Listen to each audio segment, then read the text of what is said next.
Opa! Sejam bem-vindos ao Budgetório. Eu sou o Emanuel e estou aqui para mais um vídeo sobre o Decks Budget, onde eu construo um deck focado por menos de R$ 150, excluindo preços de comandantes, companheiros e terrenos básicos. No vídeo de hoje, iremos para Kamigawa, terra dos Kappa, ninjas e espíritos, e também lar da nossa comandante da vez, para mais um deck tech Ultra Budget. Patas Leves, Voz da Imperatriz, é uma criatura lendária 2/2 do tipo Raposa Conselheiro. Custando apenas 2 manas, um qualquer e uma branca, ela possui uma habilidade de tirar o fôlego, que diz que toda vez que uma aura entra no campo de batalha sob o seu controle, se você a conjurou, você pode procurar em seu grimório um card de aura com valor de mana igual ou inferior ao daquela aura e com um nome diferente de cada aura que você controla, colocar aquele card no campo de batalha anexado a Patas Leves, Voz da Imperatriz, e depois embaralhar. Eu devo admitir, quando eu vi o spoiler dessa carta no inicinho do ano, logo antes de criar o canal, eu sabia que a gente estava vendo um dos mais fortes comandantes mono-white de todos os tempos. Shran, Edificador Sênior, que é provavelmente a comparação mais próxima do que a gente já tinha, já é um comandante forte, sabe? Bem interessante. Comprar uma carta sempre que se conjura uma aura, equipamento ou artefato não é brincadeira, sabe? Estratégias Voltron saem de linha com esse tipo de coisa.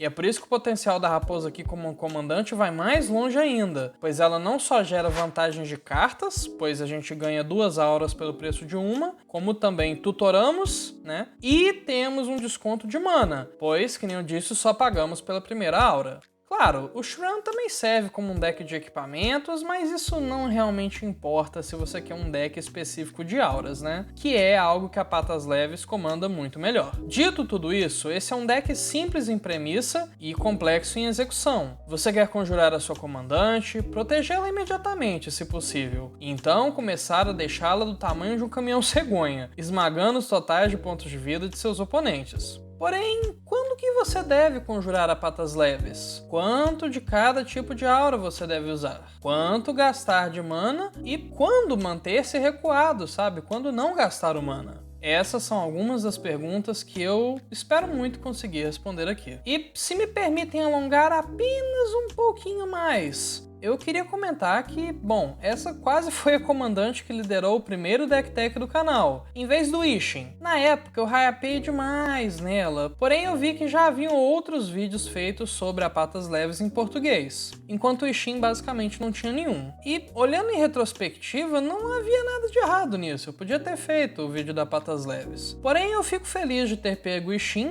que impulsionou ao canal, né, na época, para que a gente conseguisse chegar nos 1000 inscritos que pegamos alguns dias atrás, né? Que basicamente é algo que eu quero agradecer pra caramba aqui. Sabe, vocês são 10, pessoal. A presença de todos é vital para que as coisas continuem crescendo, para eu continuar me motivando e para o projeto do Budgetório ser expandido cada vez mais. Conto com o apoio de todos que divulgaram e que pretendem continuar divulgando os vídeos daqui. E para trazer uma mudança para esse vídeo que é mais do que especial, teremos 3 listas. A lista Ultra Budget, a lista Budget e a minha lista pessoal de Patas Leves, que eu testei, joguei com e garanto que funciona de maneira lindamente sinérgica. Agora, sem mais delongas, para esmagar os nossos oponentes com golpes precisos e mortais, vamos dividir esse vídeo em 3 partes. Primeiro, vamos ver a lista Budget, passar por suas sinergias e explicar como que funciona a estratégia do deck em si, com várias opiniões sobre gameplay. Inclusive, isso aqui deve ser o grosso do vídeo. Em seguida, vamos olhar as melhorias para este deck, para que ele seja apenas Budget, e por que você deveria se importar com essas cartas a mais. Ou não, né? Eu não sou seu pai, você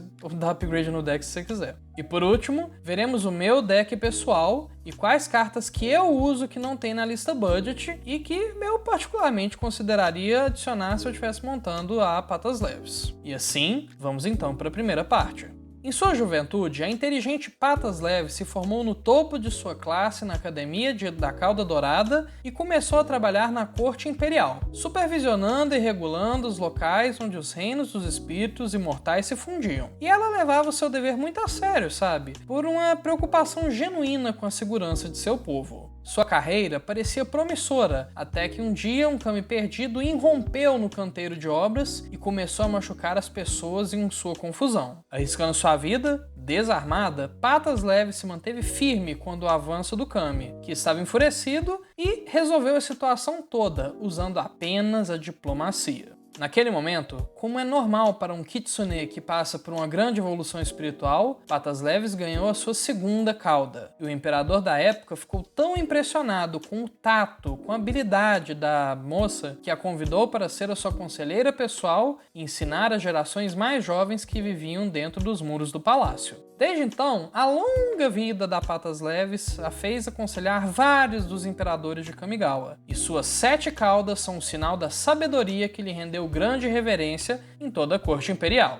Similarmente, construir esse deck levou muito tempo e ponderamento. Não me leve a mal, eu não sou o melhor construtor de deck de todos os tempos, longe disso inclusive, porém eu vi e vejo muitas pessoas tomando considerações erradas na hora de construir os seus decks de Patas Leves. Então aqui eu espero que consigamos alcançar um desempenho excelente por pouco dinheiro, cometendo o mínimo de erros possíveis. E honestamente eu espero que esse ano inteiro de 2022 que eu fiquei jogando com a Patas Leves tenha servido para que eu tenha a sabedoria para alcançar isso que eu tô falando. E começando então pela aceleração de mana, temos o Cálice do Fluxo Perene na curva 0, que nos permite pagar múltiplos de 2 mana e obter uma pedra de mana que gera metade do mana pago. E também podemos jogá-la por 0 mana, caso tenhamos algo que se importa com o número de artefatos. Lembre-se disso, é uma sinergia bem bacaninha. Bijuteria do Viajante, na curva 1, que recém voltou a ser uma forma de ramp budget, né? Parabéns para Wizards. E procura vários terrenos básicos em decks que não são verdes. Mosca de Ébano, Ídolo Guardião e Diamante de Mármore. Todas pedras de mana de custo 2 que entram viradas e que nos aceleram mana, gerando alguma vantagenzinha adicional. Lentes prismáticas, a pedra de mana que entra desvirada por 2 manas neste deck e que pode gerar mana colorido. Enviado Transcendente, que é um carinha fantástico e baratinho, que é evasivo, né? Ou seja, ele pode vestir com eficiência as nossas auras em uma situação de emergência e que reduz o custo das auras, que nem eu falei, em 1. O que eu acho que é meio óbvio, né?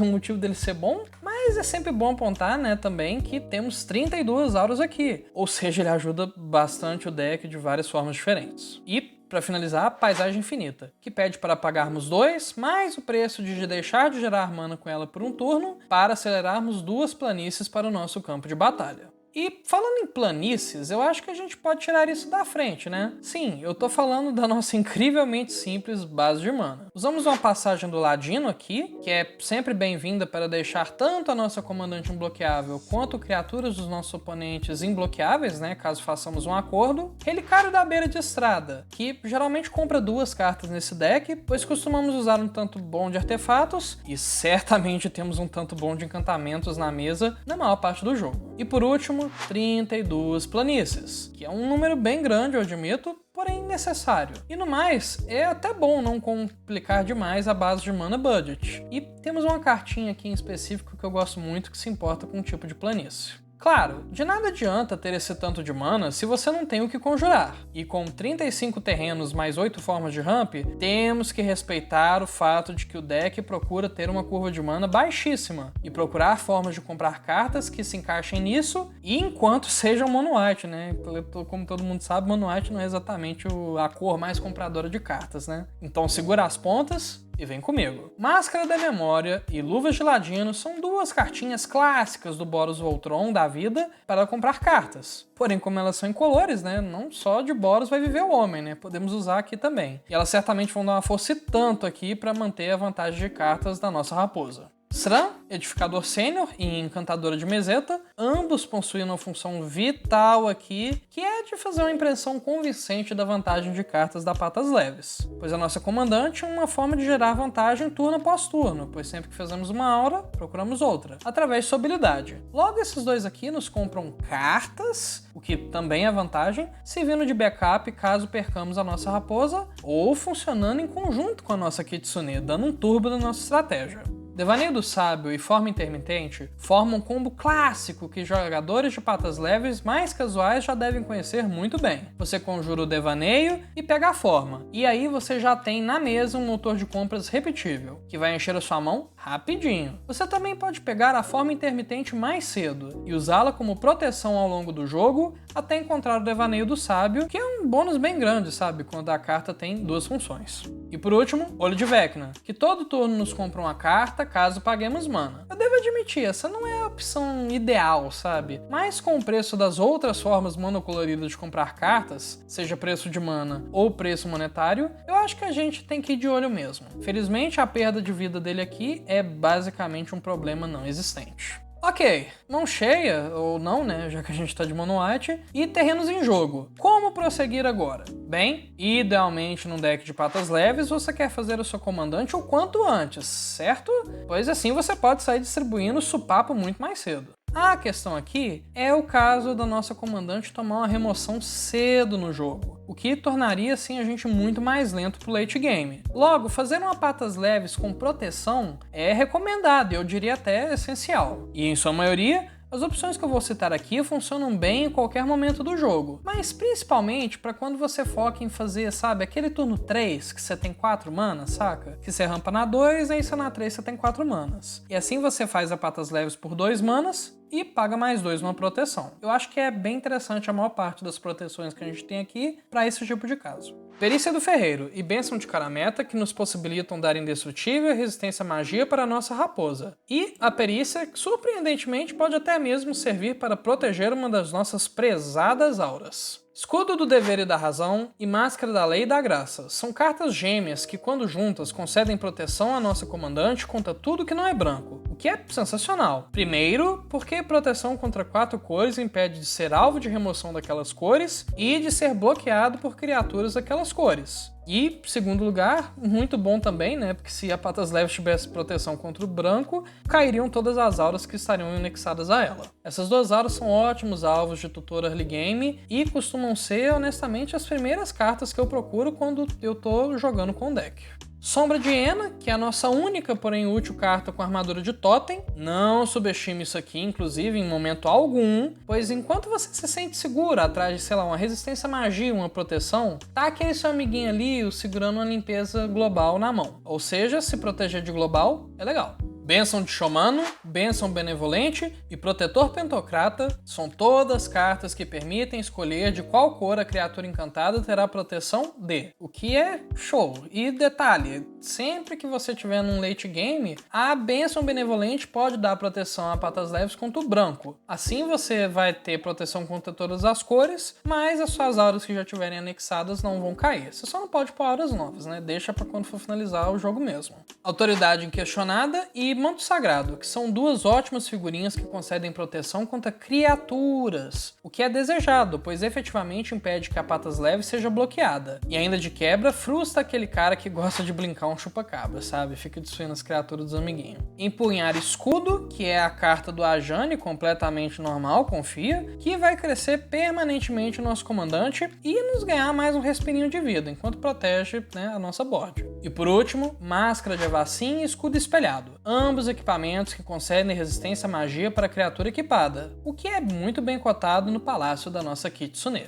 Claro, espere que independente de proteção, suas coisas vão ser destruídas. A patas leves é muito forte, assustadora e incrivelmente difícil de lidar. E é por isso que diversas cartas nossas vão ser alvo de oponentes, quer a gente queira ou não. E quando você menos esperar, o jogador de monogreen estoura sua aura no meio do combate e você se ferra bonito caso não tenha se preparado com antecedência. E uma maneira de se preparar contra isso, né, é trazendo múltiplas formas de recursão de permanentes de cemitérios. Pois a teoria que eu acredito aqui, né, em decks mono white, principalmente o da patas leves, é que a gente tem muito mais carta forte do que draw. Logo, vamos focar em sempre ter acesso àquilo que compramos ao longo do jogo. Nenhuma carta deve estar difícil ou impossível de ser recuperada. Então nós temos, por exemplo, Sineta de Cristal, que volta nossas auras do cemitério para a mão Elixir da Imortalidade, que volta elas do cemitério para o deck. E por último, o Antiguíssimo, o Subestimado, Escaravelho do Ilusionismo, que volta nossas auras anexadas a uma criatura nossa para nossa mão, e nos compra uma carta na manutenção do turno do próximo jogador. Isso aqui é fantástico, eu não consigo recomendar o suficiente, mas gente deveria usar. Bênção do Grifino e Olhos de Sentinela, que voltam do nosso cemitério para o campo de batalha, se recorrendo sem nenhuma ajuda externa. Aço Espectral, que volta outras de nossas auras para nossa mão, vindo também direto para o cemitério. Convicção, que volta para a nossa mão, pagando um mana branco, tornando-se em alguns casos até mesmo um motor de tutor de vantagem de cartas quando a gente tem a pata leves na mesa e vários manas. E por último, Invocar Justiça, que pode voltar qualquer permanente nossa do cemitério para a mesa e depois colocar 4 marcadores +1/+1 na criatura alvo. Obviamente incluímos isso aqui por salvar tanto a nossa comandante quanto as nossas auras. Mas hey, 4 marcadores +1/+1 não é nada mal também, sabe?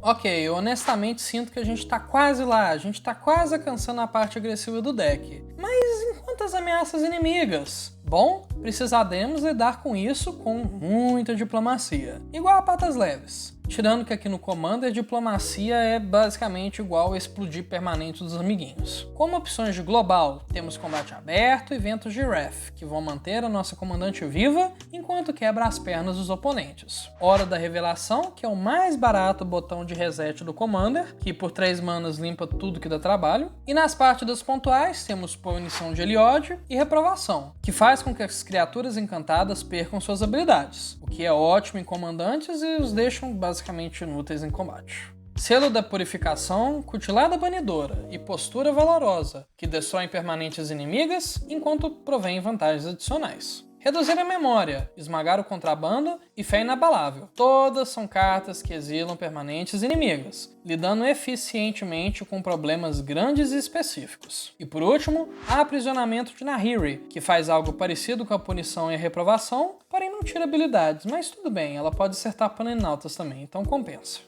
E agora sim, estamos com tudo pronto, e o clímax do combate se alcança. Como vamos atropelar os nossos inimigos, você me pergunta? Se nem mesmo temos auras que dão atropelar. Bom, temos alguns planos aqui. Lembrando sempre que o maior inimigo do deck agro é estender demais. Então se você já tiver ameaças grandes e o bastante para matar oponentes ao longo dos turnos, mantenha a mana aberto para dar resposta, guarda a carta na mão. É melhor uma patas leves que mata alguém em 2 porradas do que uma patas leves que morre e demora, sei lá, 2, 3 turnos para ficar online de novo. Então aqui nós temos escolhidos Jajane e Arconte da Graça do Sol, que geram fichas quando encantamentos entram sob o nosso controle, o que os diferenciam de cartas como a Insígnia do Trono Vazio, que só não entrou no deck pois depende de Conjuração, o que é um Nombo ou anti-combo, com a habilidade da nossa comandante. Ela pede ETB. Podemos usar também Pele de Ferro e Manoplas de Luz, para conceder +12/+12 para nossa comandante usando apenas 2 cartas, e a possibilidade também de desvirá-la por um investimento de mana a mais. Com o bônus também de que a Pele de Ferro tem Lampejo, ou seja, podemos até mesmo conjurá-la, sei lá, em resposta a uma remoção para pegar uma proteção para nossa Kitsune. Armadura Etérea, tudo que reluz e Eidolon das Batalhas Infindáveis, que buffam a patas leves baseado na nossa mesa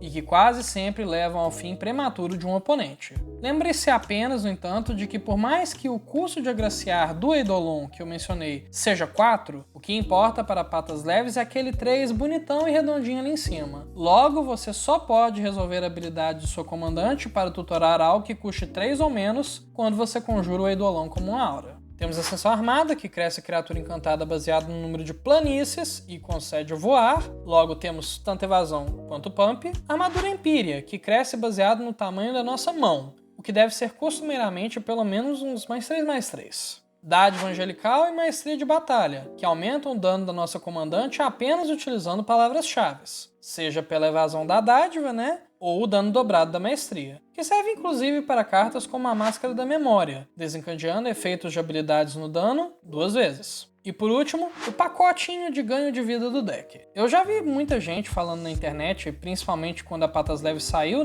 que Life Gain nem é tudo isso, pois ganhar vida não ganha o jogo. E, sinceramente, eu não poderia discordar mais.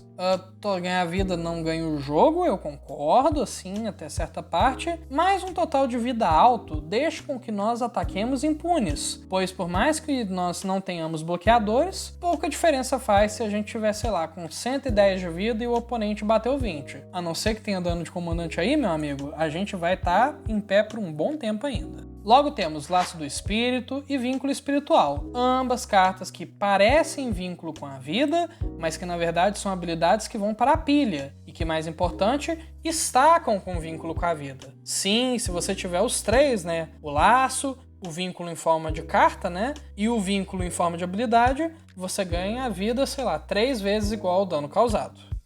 E é claro, para dar o vínculo com a vida, né, igual eu comentei, a gente tem Nas Asas de Serra e Face do Divino, ambas cartinhas bem bacanas. E para de fato tornar ganho de vida em ganho de jogo, né, a gente tem algo mais mortal. Nós temos o Elo do Sol e a Luz da Promessa, que vão botar marcadores na criatura encantada sempre que você ganhar vida, e uma quantidade de marcadores por sua vez igual a vida ganha. E se você está gostando do vídeo até aqui, peço que deixe um gostei para gerar mais engajamento. E se inscrevam caso não sejam inscritos e não se esqueçam de ativar o sininho para receber uma notificação sempre que sair um novo vídeo.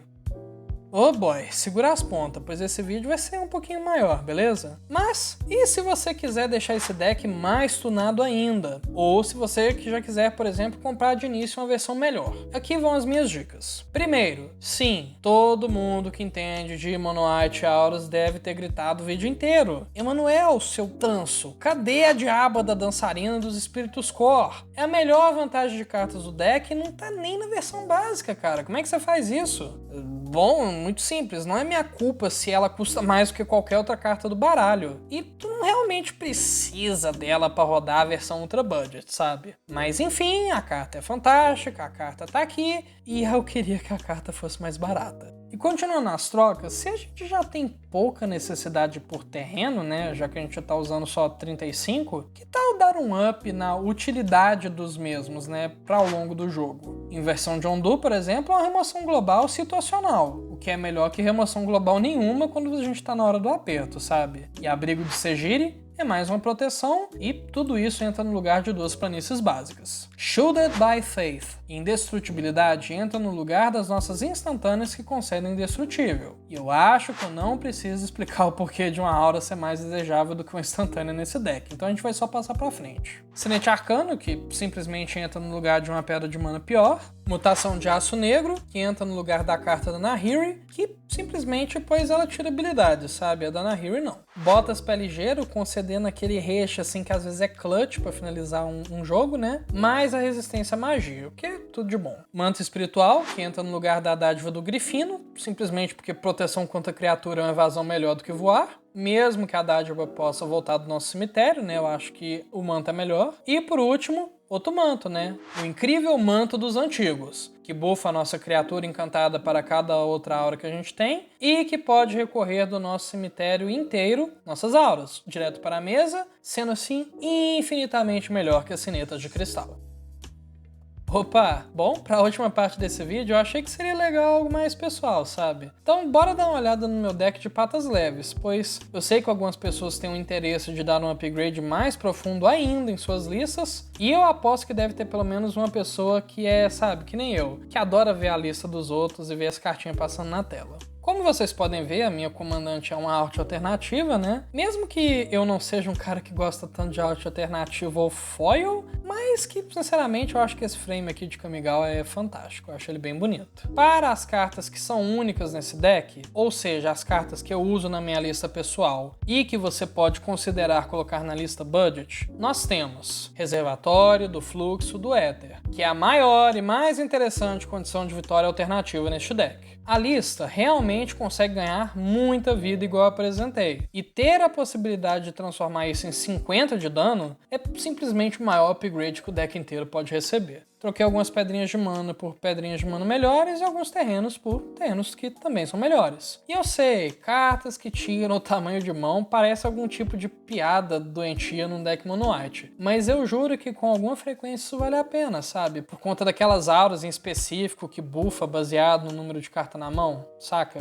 Temos também tutores, né? Que são mais carinhos. Eu queria ter incluído, sim, talvez alguns budgets no deck, né? Base, mas eu, sei lá, não achei que encaixou muito bem. Mas que de fato tem a função de tirar um pouco da pressão da patas leves pra tutorar, sabe? Ah, se eu não tenho comandante, o deck não roda. Não, tem uns tutorzinhos aqui e ali. Emoções melhores, inclusive a aura de silêncio aqui tá sendo uma forma fortíssima de taxar os oponentes e de botar medo na mesa, né? Ganhando tempo pra você montar o seu jogo. Tome of Legends, que é a minha maior decepção com a Wizards relativa aos reprints dessa lista. Não tem motivo algum pra isso aqui ser caro, cara. E tipo, eu peguei o meu por R$3. E se você quer algo assim parecido com o Tome of Legends, sem pagar o olho da cara, né, porque eu realmente não acho que vale a pena, tem aquele Atlas que foi reprintado recentemente. Se você quiser o Tome, aí, sei lá, é com você. Eu não sei se eu pagaria hoje em dia. Temos também a Daga de Radioestesia e Ravnica em Guerra, que são a minha Secret Sauce, né, para o meu deck. Eles são pet cards, que eu adoro, sabe? A Ravnica não toca em nada da minha mesa e ferra todo o deck multicolorido que eu estiver jogando contra. E a Daga é simplesmente legal demais, cara. Ela vira uma Lotus, cara. Uma Lotus terreno, quem não gosta disso? E por último, temos umas auras melhorzinhas, que eram ou mais caras ou que não encaixaram tão bem assim na lista budget. Inclusive, eu queria dar atenção aqui antes de finalizar para o fato da Angelic Destiny custar 4 manas, né? Pois a melhor aura do deck é provavelmente o Devaneio do Sábio, né? Que compra um monte de carta. Logo eu recomendo, assim, que igual a Angelic Destiny, você tenha, assim, uma densidade de 6 a 10 auras de custo 4, para você conseguir mais consistentemente procurar o seu Devaneio no deck. E segundo, eu queria apontar que toda aura que volta do Grave para sua mão é muito boa nesse deck. Então, né? O Destino é um upgrade e tanto. E agora, enquanto eu termino de falar, né, sobre a lista,